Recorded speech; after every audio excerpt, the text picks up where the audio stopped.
The call came the same day I signed the papers. My sister's voice, sharp and entitled.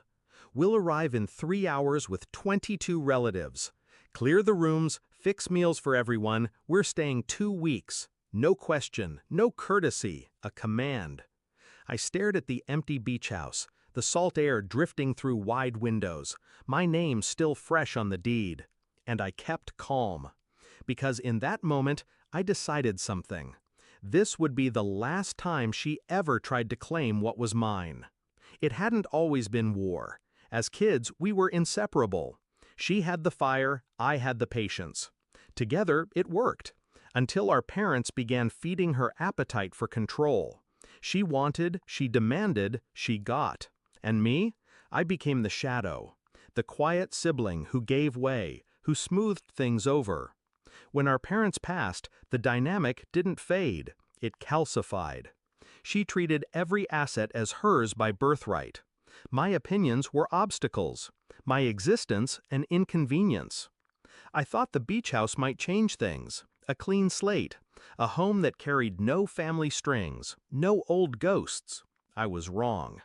Her call wasn't a request, it was an announcement. She hadn't congratulated me, hadn't asked if I even wanted visitors. She assumed ownership of my joy, the way she always had. But this wasn't the childhood home where I'd been cornered into silence. This was mine, bought with my money, my effort, my signature on the deed. Her demand lit every memory of being bulldozed, dismissed, overshadowed. The sting was familiar, but my reaction wasn't. I didn't bend. I began to plan. 3 hours, that's what she gave me. Enough time. I walked through the house, room by room, calculating. If I confronted her head-on, it would become another screaming match.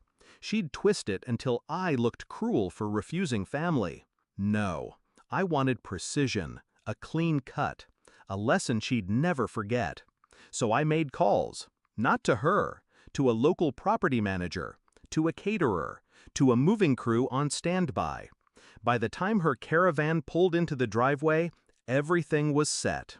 They arrived in a storm. Cars lined the street, doors slammed, voices carried, laughter too loud for walls that had never held them. My sister marched up first, already barking orders about where to put luggage. I smiled, unmoved.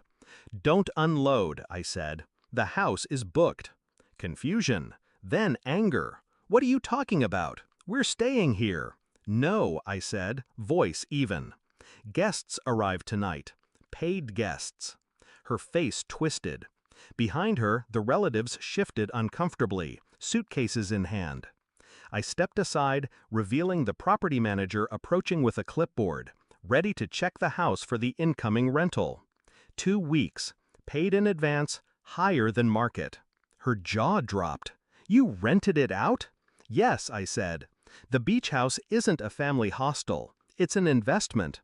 And starting today, it pays for itself." She sputtered, tried to rally the crowd.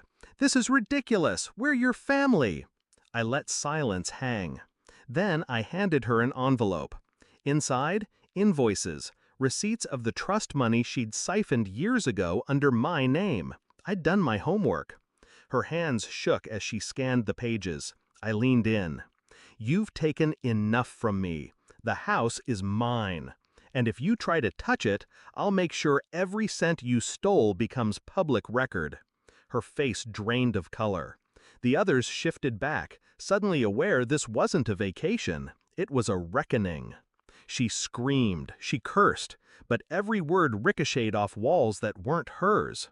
The caterers arrived next, unloading trays of food, for paying tenants, not freeloading relatives. The moving crew carried in fresh linens. The property manager changed the lock code. One by one, the relatives retreated to their cars. The show was over. My sister stood in the driveway, trembling with rage, humiliated under the afternoon sun.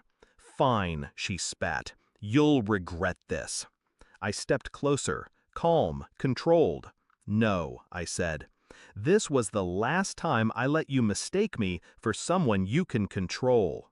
That part of me doesn't live here anymore. and I closed the door.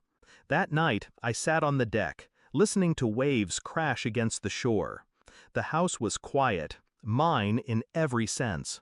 For the first time in years, I wasn't the sibling in the shadow. I wasn't the one left with scraps. I was the one who had drawn the line and enforced it. My sister thought she could storm in, plant her flag, and claim what I'd built. Instead, she walked away, stripped of her power, her audience, her illusion of control. And me? I stayed exactly where I belonged, on my own ground.